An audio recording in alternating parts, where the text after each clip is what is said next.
Manchester United's transfer window is scaring me. For good reasons.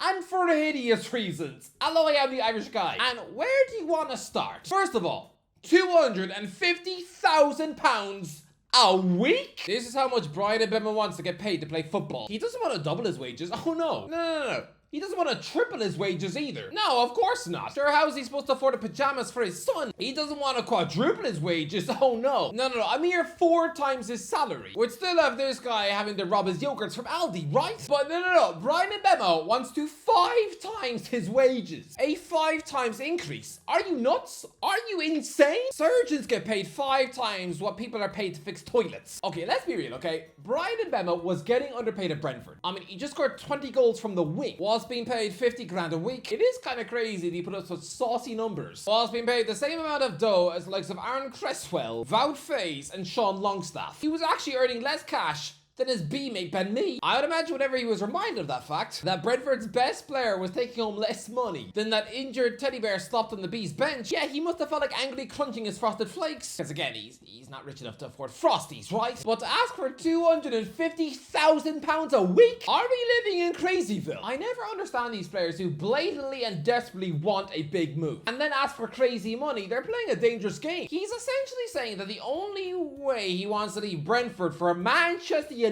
is if they quintuple his wage. No, Brian, no. Let's not talk nuts here. This is Manchester United. We know you would probably secretly chew off 7 fingers to secure this dream move. Come on, you're 25 and have only ever been at Troyes and Brentford. And up until recently, you were seen as Ivan Toney's loser sidekick. I mean, seriously, Tony was the one everyone was drooling over. Mbeumo, he was scrappy too. But imagine if Mbeumo had stayed French. If he wasn't wooed by Samuel Eto'o in a London hotel room back in 2022. Yeah, that actually happened, by the way. No, this isn't just my attempt at a sloppy chapter of 50 Shades of Grey, where a Barcelona megastar feeds an average B chocolate cake in the back. No. Eto'o acted on behalf of the Cameroon FA to sway him away from France. Because let's be real, being Tony's rubbish sidekick at the time, he was so ignored by his homeland that he'd probably have to wait an hour for a coffee in Paris. Seriously, not even the French pigeons bothered to poo in his car. I think he just gave up waiting for France because he never thought he'd get in any squad. And he was also promised a crack at the World Cup with Cameroon, where, to be fair, he helped his nation beat Brazil. That's a nice little postcard to stick on the fridge. But look at him now, because if he goes on to have a rock star season at Old Trafford, he could legitimately be good enough to force a few France caps now. A France-strike partnership of Mbappe and Mbeumo. That's a double act that sounds like it comes straight from 1995. What am I doing? Look, is Mbeumo the guy? Maybe.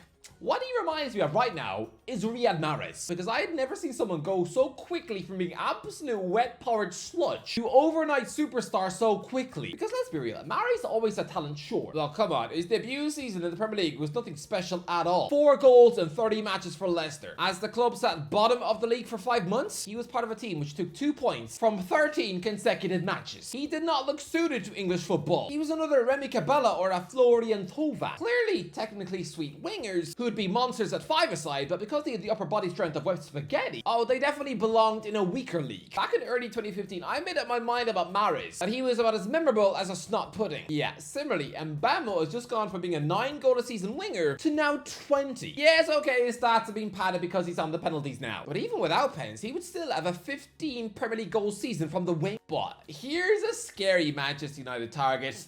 In a scary way. A transfer rumor that would make you want to puke up last Sunday's fish and chips, because apparently one of the names on this club shopping list is Mo Keane. Oh yes, former Everton flop, Mo Keane. Someone who has already experienced the most humiliating moment of his life at Old Trafford, when Duncan Ferguson brought him on as a sub for Everton in December 2019 and then whipped him back off again in the same match. I mean, for a Juventus and Italy wonderkid striker, someone marked it as the next Balotelli.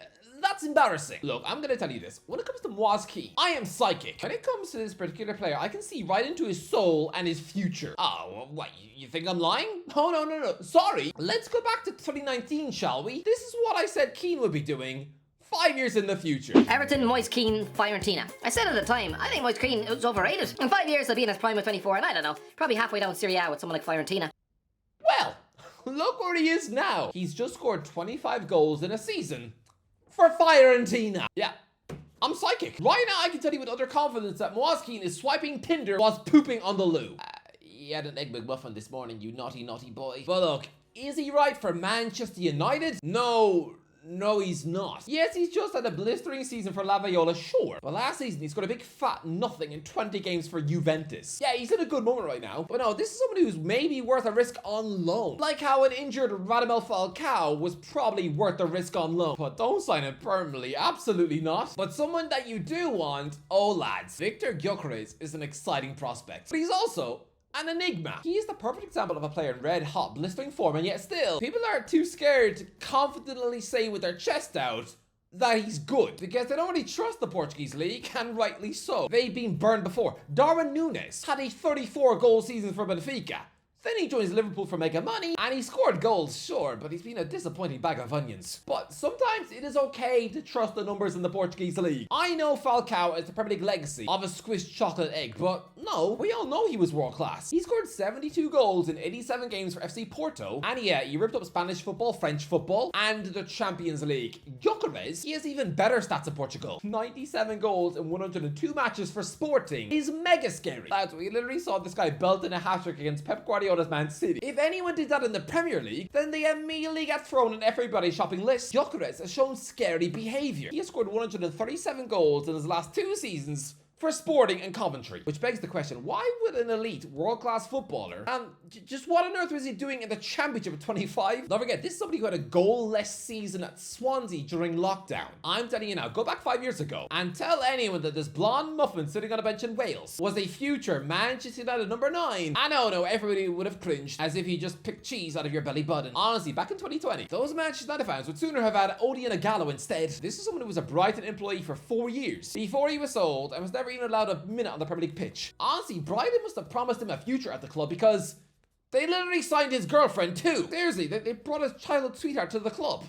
They broke up, and she's now at Spurs. Wouldn't it be really awkward if Thomas Frank buys him now, getting reunited with his ex? Lads, according to the UEFA coefficients, the Portuguese league is even worse than the Eredivisie, and lads, Troy Parrott just had a 20-goal season for AZ Alkmaar.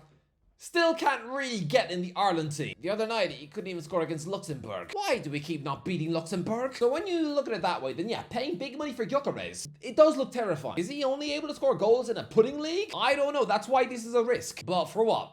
Between 60 and 70 million, is he worth the risk? For a club like Manchester United right now, yes, absolutely, because this is a team which just finished 15th in the league, only scoring 44 goals in 38 Premier League matches, which is absolutely pathetic work. If there's any club right now who needs to take risks on strikers, it's Manchester United. At the very least, he's better than Rasmus Højlund. This guy could realistically be a secretly brilliant striker hiding in the Portuguese league. I know he's 27, and he is a late bloomer, but Jamie Vardy was 27 when he made his debut in the Premier League. He's since scored 144 goals in it. More than Van Persie. He's got over 40 more than Drogba. That's crazy. And also the club are sniffing around Gianluigi Donarumma, which if these reports are actually true, then fair play. Fair play for actually thinking you have a chance of pinching arguably the best goalkeeper on planet Earth. But look, this looks like an insane story. A bit like a few years ago in Manchester United, where apparently heavy favourites to sign Neymar. It's just absolute pig nonsense. Donnarumma has since said on international duty this week that his priority is to stay at PSG. Of course it is. He's not going to quit the champions of Europe to join a club who just lurched to 15th in the Prem. Look, I know Manchester United are Manchester United, and they have enough lore to sign players they have no right to get. That was proven to me in 2014 when Angel Di Maria, one of the best players in the world, rocked up, despite the club having finished 7th. Sure, but when Di Maria joined, it was still a year out from them having been Premier League champs. Yeah, it's now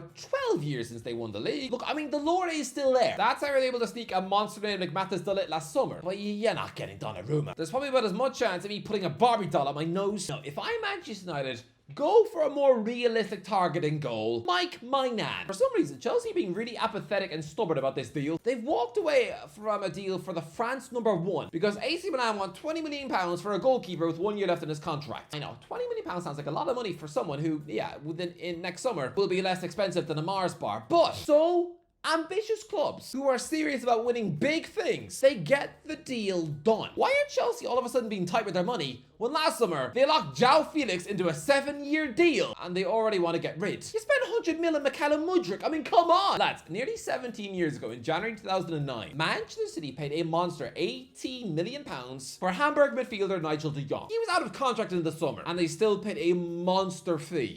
£18 million in 2009. It's like 40 million now. Yeah, they signed him. 3 years later, they were Premier League champs. Come on, Chelsea's biggest weakness right now is the fact that they've got a useless worm in net. Manchester United Get my nan.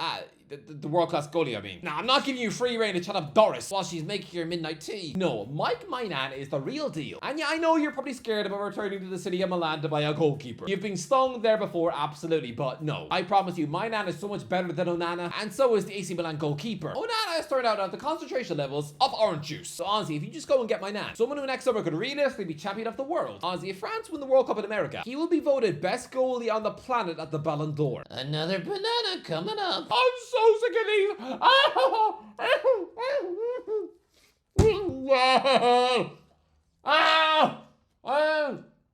Why you can say bite off one bite?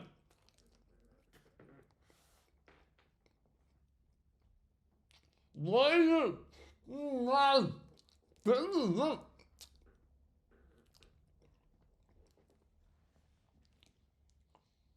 I'm really not getting used to the taste.